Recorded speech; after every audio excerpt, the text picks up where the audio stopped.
1959 की बाबा जी की भविष्यवाणी या कोई कैसेट आपको मिल जाए तो इसको जरा ढंग से सुनिए। बाबा जी ने उसमें क्या कहा है कि आगे ऐसी नाजुक स्थिति बना के खड़ी कर दूंगा, फिर मैं कुछ दिनों के लिए तुम्हारे से दूर चला जाऊंगा। तुम इतनी जल्दी मुझे पहचान नहीं पाओगी। मैं समय पर आकर समस्त वादों की जानकारी कराऊंगा, सारे काम वादे पूरे करूंगा, लेकिन तुम मेरा इंतजार भजन करके करते रहना।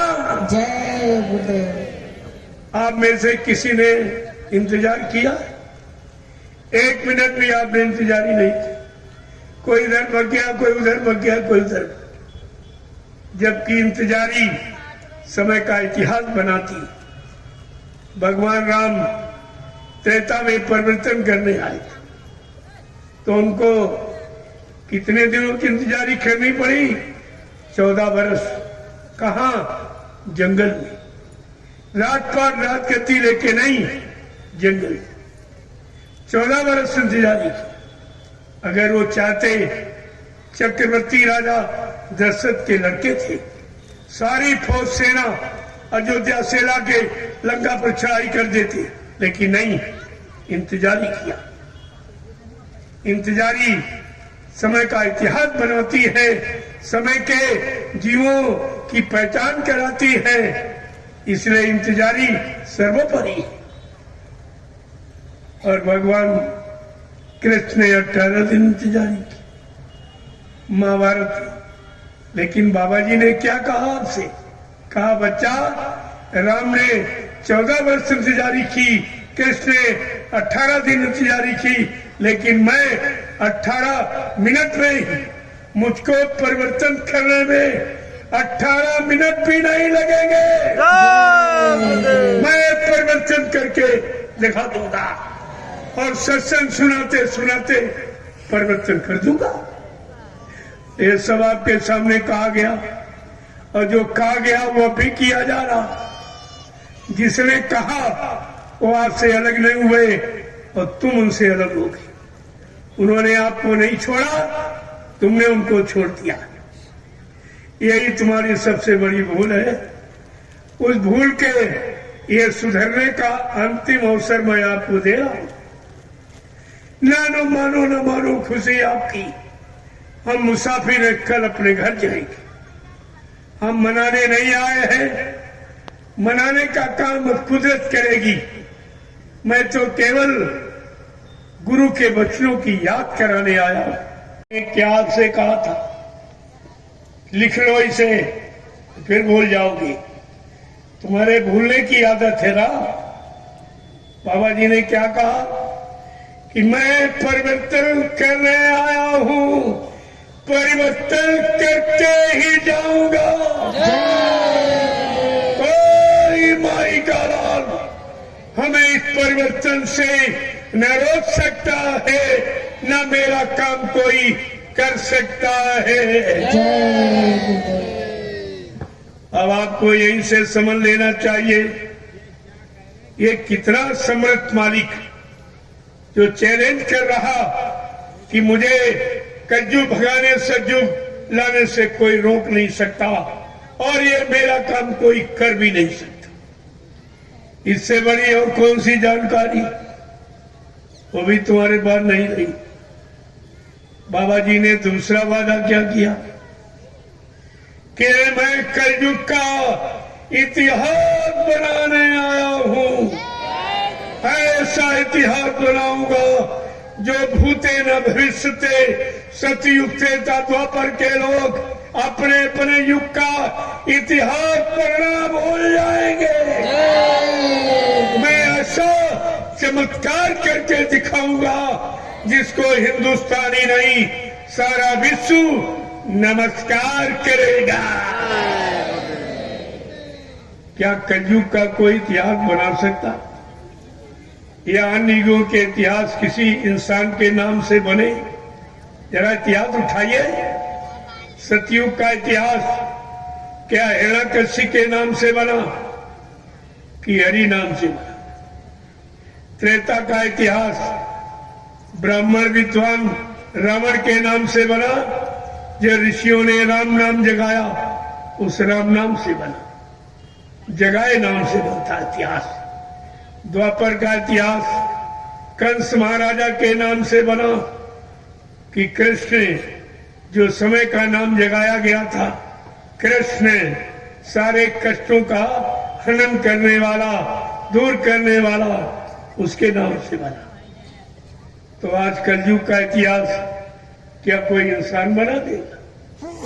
जिनके पास गए वो कलयुग का इतिहास बना देंगे? वो पहले अपना इतिहास बना ले, अपना मानव इतिहास बना ले।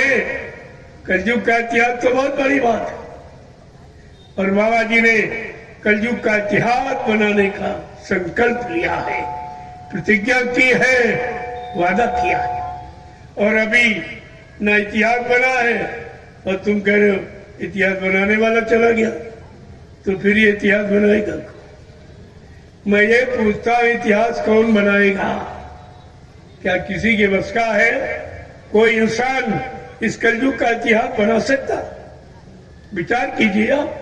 मैं तो अभी आपसे केवल पूछ रहा हूं, कुछ कह थोड़ी रहा हूं, जानता सब लेकिन अभी नहीं बताऊंगा। धीरे धीरे धीरे धीरे जैसे जैसे तुम्हारे अंदर भूख प्यास देखूंगा सही सच्ची जानकारी की, तो सब बता दूंगा।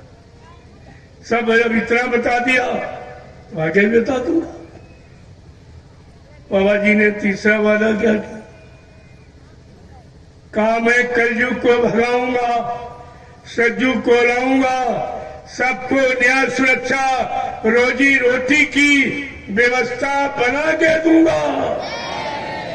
मैं सबको शाकाहारी बनाऊंगा, सबकी जीवात्मा को जगाऊंगा, परमात्मा से मिलाऊंगा। क्या ये वादा और किसी का है, या ऐसा कोई कह रहा, या पहले किसी ने ऐसा कहा, या आगे कोई कह सकेगा? मैं तो भूत भविष्य वर्तमान तीनों की जानकारी आपको दे रहा हूं। चौथा वादा क्या है बाबा जी का? जब आपको नामदान दिया तब आपसे ये कहा कि बच्चा मैं अजर अमर देश से आया हूं, जब तक इन जीवात्माओं को अजर अमर देश नहीं पहुंचा लूंगा मैं चैन से बैठने वाला नहीं हूं। जब तक मेरा एक भी जीव यहां रहेगा मैं बराबर मौजूद रहूंगा। जब मेरे जगह सारे जीव चले जाएंगे मैं पीछे से जाऊंगा। फिर भी आप भूल गए। बाबा जी ने यह भी कहा कि बच्चा मैं राम कृष्ण की तरह से बीच के लोग से नहीं आया हूं जो तुम सबको बीच में छोड़ के चला जाऊंगा।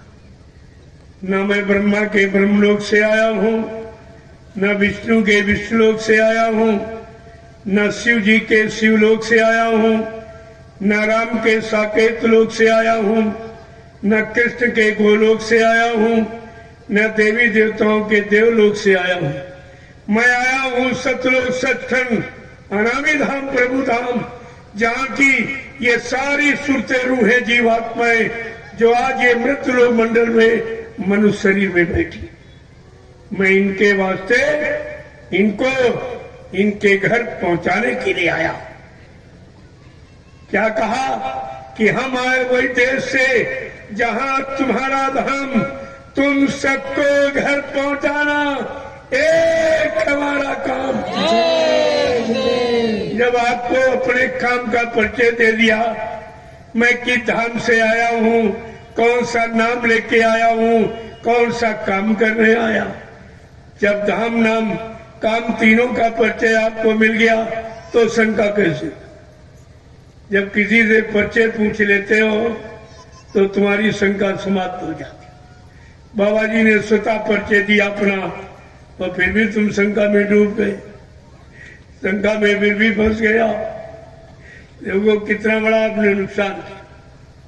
बाबा जी ने कहा तुमको घर पहुंचाना एक हमारा काम, और यहाँ चेलों ने गुरु को पहले ही पहुंचा दिया। जरा ये देखिए, चेलों ने गुरु को पहले ही पहुंचा दिया। इसका मतलब गुरु झूठ बोलने वाले थे, वादा खिलाफी करने वाले, यानी दगेबाजी करने वाले। आपने क्या सिद्ध किया और क्या अभी तुम करना चाहते हो? इससे बड़ा और नुकसान, इससे बड़ा गुरु का अपमान और तुम कर ही क्या सकते हो? जिसने अपने गुरु को मुर्दा कह दिया, क्या वो कभी तुम्हारा हो सकता है? जिसने गुरु को नहीं छोड़ा, क्या तुमको छोड़ देगा? जिसने गुरु को नहीं बख्शा, क्या तुमको बख्श देगा? इतनी तो बात आपको समझनी चाहिए। जो 40 वर्ष गुरु के पास रहा, गुरु का खाता रहा, गुरु का पहनता रहा, गुरु का खर्च करता रहा, गुरु की वीआईपी व्यवस्था में जिंदगी बिताता रहा, जब वो गुरु का नहीं हुआ तो वो तुम्हारा कैसे हो जाएगा? इस पर आपको विचार करना चाहिए, वो तुम्हारा कैसे हो जाएगा? जिसने गुरु को जहर दिया, आज तुम उसी के पीछे दौड़ रहे हो। सर्वप्रथम इसी ने गुरु को जहर देना शुरुआत किया था, जो आज कह रहा कि बाबा जी हमको नाम पावर देंगे, यानी जो जहर दे उसको नाम पावर मिले। जरा पहले समझने की कोशिश करो। जिस गुरु ने अपने भक्तों का इतिहास बनाने का बीड़ा उठाया, संकल्प की प्रतिज्ञा की, जो तुम्हारा इतिहास बनाना चाहते, और ये उनको जहर दे रहा, ये उनका अपमान कर रहा। क्या इससे बड़ा और कोई अपमान है गुरु का? मृत्यु अंतिम सजा होती, वो भी इन्होंने गुरु को दे दी, और तुम फिर भी सुनते रहे, अपने गुरु का अपमान देखते रहे, अपमानजनक ये झूठा संदेश सुनते रहे। क्या तुम सजा पाने के अधिकारी नहीं हो? तुम सबको सजा मिलेगी, क्योंकि ऐसे अपमानजनक शब्दों का प्रयोग अपने कानों से अपने गुरु का सुनते रहे और देखते रहे, फिर भी तुम जबान हिला नहीं पाए, तुम बोल नहीं पाए हो। अगर मैंने यह अभियान जारी न किया होता, तुम सब काल के गाल में खड़े थे। तुम्हारे किसी के पास गुरु के ऊपर विश्वास रहा ही नहीं था, सब विश्वास को खो चुके थे। ये तो मैंने 28 मई 2012 से ही अभियान जारी कर दिया, और मेरे अभियान का आधार क्या था? गुरु इसी शरीर में जीवित है, ये आधार हमारा है। जो कहते गुरु चले गए, ये दुर्भाग्य तुम्हारा है। मैंने इस आधार को बना लेकर के पूरे हिंदुस्तान में 10 वर्ष मैंने यही राष्ट्रीय मंच लगाकर संदेश दिया है। और मैं पिछली बार भी यहाँ दीपावली का कार्यक्रम करने आया था, तब भी याद आपको दिलाया था। अब फिर भी आपको फिर वह याद दिला रहा हूं, क्योंकि तुम्हारी याददाश्त बहुत कमजोर है। तुम भूल जाते हो, इधर सुनते हो उधर भूल जाते हो, आगे पाठ पीछे सपाट, तुम्हारी तो ये आदत है ना।